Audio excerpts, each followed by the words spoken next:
जय गुरुदेव, जय जिनेंद्र। कैसे हैं आप सब? आरजू ख्वाहिश में आप सभी का स्वागत है। कुछ ऐसे उपाय आपको आज बताने जा रही हूँ जो आपको होलिका दहन के समय में करने हैं ताकि आप अपने जीवन में हो रही समस्याओं से निजात पा सकें। तो वीडियो के एंड तक बने रहिएगा। हर इंसान के जीवन में अलग अलग तरह की समस्याएं होती हैं, तो सभी के समस्याओं को देखते हुए इस वीडियो में पूरी कोशिश करूंगी कि आपकी समस्याओं से आपको छुटकारा मिल सके। तो चलिए बिना समय गवाए वीडियो को शुरू करते हैं। सबसे पहला उपाय विद्यार्थियों के लिए है, स्टूडेंट्स के लिए है, जो करना तो बहुत कुछ चाहते हैं लेकिन अपनी स्मरण शक्ति कमज़ोर होने के कारण ना चाहते हुए भी एग्ज़ाम्स को क्लियर नहीं कर पाते, अच्छे मार्क्स नहीं ला पाते। तो उन्हीं के लिए विशेषकर ये उपाय है। होली के दिन इस उपाय को आपने करना है। मंत्र है, शाबर मंत्र है। इसे उन्हीं स्टूडेंट्स को करना है जिनको समस्या है कि वो याद करते हैं और उन्हें याद नहीं हो पाता। अगर आप माता पिता हैं, बच्चों के लिए करना चाहते हैं तो आप इस उपाय को जल को अभिमंत्रित करके बच्चों को पिलाइए तो भी आपका काम हो जाएगा। लेकिन जो स्टूडेंट्स बड़े हैं वो स्टूडेंट्स स्वयं करें ताकि उन्हें उसका ज़्यादा इफ़ेक्ट मिलेगा। ठीक है, देखिए करना क्या है। होली के दिन इस दिए गए मंत्र को जाप करना है, 5 माला या 7 माला। जाप करने के बाद में इसी मंत्र की 21 आहुति अग्नि में देकर हवन करना है। ध्यान रहे 21 आहुति देनी है। एक आहुति देते हुए मंत्र बोलना है, दूसरी आहुति देते हुए मंत्र बोलना है। इसी तरह से 21 आहुति देनी है। आपने घर में ही छोटे से हवन कुंड में आप ये कर लीजिए। ठीक है, तो इस प्रकार ये मंत्र हो जाएगा सिद्ध। फिर रोज़ इस मंत्र को 14 तुलसी की पत्तियों पर पढ़ना है और इन पत्तियों को खा लेना है। ध्यान रहे पत्तियों को चबाना नहीं है। तुलसी की पत्तियों को कभी चबाया नहीं जाता, पाप लगता है इससे। अगर आपके लिए निगलना संभव नहीं है तो इन तुलसी को पीस लीजिए। पीस करके जल के द्वारा जल में मिक्स करके आप पी लीजिए। ठीक है, लेकिन चबाना बिल्कुल नहीं है, दांत के नीचे बिल्कुल भी नहीं आना चाहिए। अब उन माता पिता के लिए एक बात, जो ये उपाय बच्चों के लिए करना चाहते हैं, छोटे बच्चों के लिए, ठीक है, वो भी इस उपाय को ठीक इसी तरह से मंत्र को करें, हवन करें। उसके बाद में जल को भी आप अभिमंत्रित करके बच्चों को दे सकते हैं और साथ के साथ रोज़ 14 पत्तियों को अभिमंत्रित कीजिए मंत्र के द्वारा और बच्चों को पीस कर तुलसी पिला दीजिए। धीरे धीरे आप कुछ ही समय में देखेंगे आपके बच्चे की और जो भी स्टूडेंट्स ये कर रहे हैं उनकी स्मरण शक्ति तेज़ हो जाएगी और आप जो भी याद करेंगे आपको याद रहने लगेगा। तो बहुत ही आसान सा उपाय है, इसे अवश्य कीजिए। बहुत ही कारगर उपाय है ये। चलिए बढ़ते हैं अगले उपाय की तरफ। अगला उपाय है व्यापार में वृद्धि करने के लिए शाबर मंत्र। तो इस मंत्र में क्या करना है, देखिए 2 मंत्र बताऊंगी और अलग अलग विधि है दोनों की, तो ध्यान से सुनिएगा, वीडियो को ध्यान से देखिएगा, मंत्र को नोट कर लीजिएगा और जिस तरह से आपको बताया जा रहा है उसी तरह से इनका उपयोग कीजिएगा।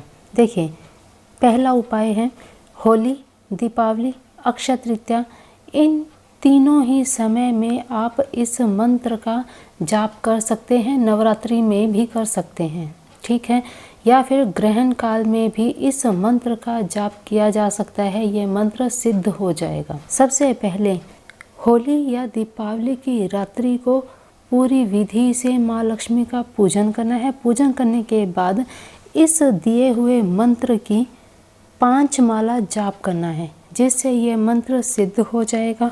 अगर आप होली से शुरू करते हैं तो होली से शुरू करके डेली 1 माला का जाप आपने रोज़ करना है। आप अपने ऑफिस में बैठकर करते हैं, बहुत ज़्यादा बेहतर है, इससे आपको और भी ज़्यादा फल की प्राप्ति होगी। तो चलिए दूसरा उपाय क्या है।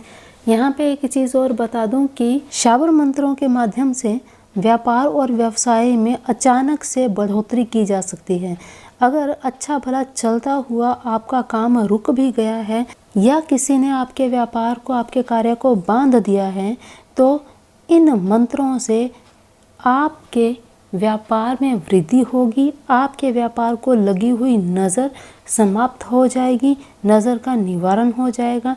तो देखिए क्या करना है, ये स्क्रीन पे मंत्र चल रहा है, इस मंत्र का आपने किस तरह से उपयोग करना है। होली के दिन इस स्क्रीन पर दिए गए मंत्र को पढ़ते हुए 108 बार घी से आहुति दे दीजिए, फिर इसका 108 बार जाप करें। इस तरह से यह मंत्र सिद्ध हो जाएगा।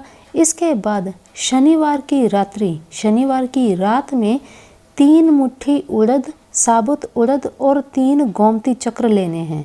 इन्हें एक लाल कपड़े में बांधकर पोटली बना लीजिए।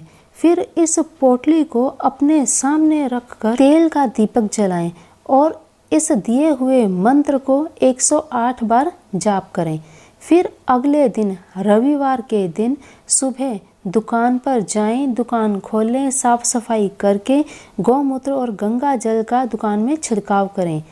दुकान के पूजा स्थान पर डेली रूटीन में जिस तरह से आप पूजा करते हैं, धूप जलाएं, दीप जलाएं। फिर दुकान में गूगल की धुनी करें और माँ भगवती जगदम्बा की मानसिक पूजा करने के बाद में इस पोटली को दुकान के मुख्य द्वार पर लटका दें। यह कार्य करते हुए कोई आपको देखे नहीं, आपके परिवारजन आपके साथ हैं तो उसमें कोई औपचारिकता, कोई दिक्कत नहीं है, लेकिन बाहर का कोई सदस्य ये कार्य करते हुए आपको ना देखे, इस बात का अवश्य ध्यान रखें। इस मंत्र को, इस पोटली को अभिमंत्रित करने से पहले एक चीज़ का ध्यान रखिएगा कि जिस मंत्र से आप इस पोटली को, इस सामग्री को अभिमंत्रित करने जा रहे हैं, इस मंत्र को एक पेपर पर लिखकर पोटली के अंदर ही पर्ची को बांध दीजिएगा, ताकि आपको याद रहे कि आपने यह सामग्री कौन से मंत्र से अभिमंत्रित की है। अगली होली को, अगर आप इस होली को कर रहे हैं तो अगली होली को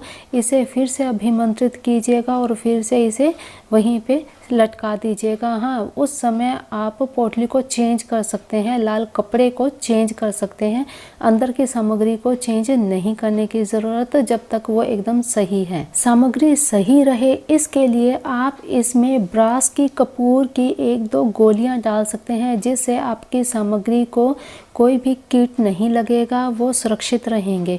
तो ये कार्य आप यहाँ इनको सुरक्षित करने के लिए कर सकते हैं। ये जो भी मंत्र, शाबर मंत्र आपको बताए जा रहे हैं, इनको ज़रा भी हल्के में मत लीजिएगा। बहुत ही शक्तिशाली, पावरफुल ये मंत्र हैं। तो ज़रूर इनका जाप कीजिए, इनका उपयोग करके अपने जीवन को सुखमय बनाइए। तो अभी के लिए इतना ही। अगली वीडियोस को पाने के लिए चैनल को सब्सक्राइब कर लीजिए और वीडियोस को शेयर करते रहा कीजिए। तो अगली वीडियो में